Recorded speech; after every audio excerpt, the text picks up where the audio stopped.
Alright, I wanted to show y'all this Generation 3 Ford Coyote V8 oil filter engine block adapter. It is a little bit different than Gen 2 was. Still got that hole where the drain back port would be on the engine block, but now it's got other passages. I'll show you in this next shot kind of where stuff leads up, but yeah, we're essentially looking at the cool clean oil coming in that way, hot dirty oil exiting that way. This is a plug. That's where the solenoid goes. That's pressure sensor. There's a little plug down here as well, and then sort of that bore that connects up to this channel that's also drilled in. Pretty crazy, pretty nuts. Let's see here. So yeah, we had quite a time figuring out why they would add this in, and I'm still not quite sure. It's also why I'm making the video here.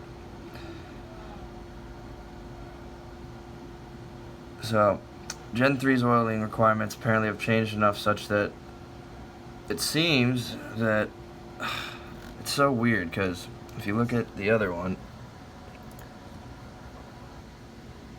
oil normally just sort of drains back from the engine, and there's a channel inside here. So this is for, I mean, it used to be an oil accessory drain back port, but if you look at how the channels are connected now, it's actually like a return / bleed in port for some RPM range of the engine, such that it's essentially allowing a little bit of oil to be diverted and sort of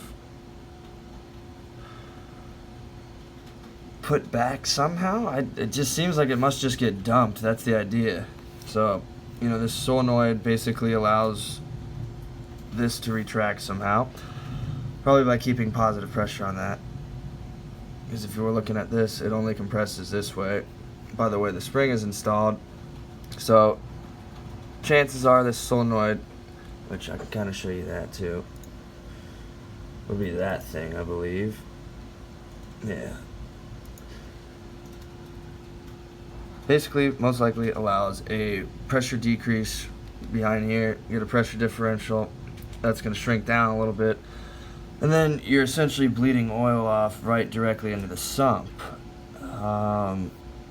This little doodad makes aftermarket parts for you Ford guys. Let's see if that was a billet part and we had to add that in, because that's what we're trying to do at work here. But if we had to add that in, I would guess this part's going to be like a $300 to $400 engine block adapter alone. And so it kind of kills the aspects and sort of attractiveness of aftermarket parts being simpler, sometimes cheaper, but regardless more reliable and flexible for stuff that you would do when you mod your car, right? It's gonna be a challenging one. Maybe we'll see what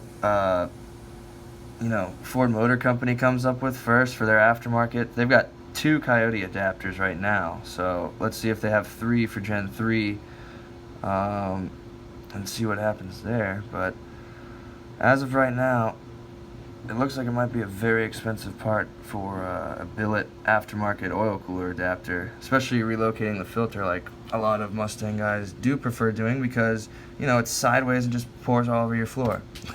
Brilliant Ford design there.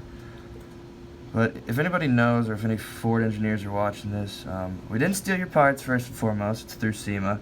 And if you could drop a comment, it would be greatly appreciated, because, you know, anybody's going to want to perform performance modifications on this engine, and this is apparently the bane of doing that for the oiling system now, if you want to take off this whole piece from the engine block itself.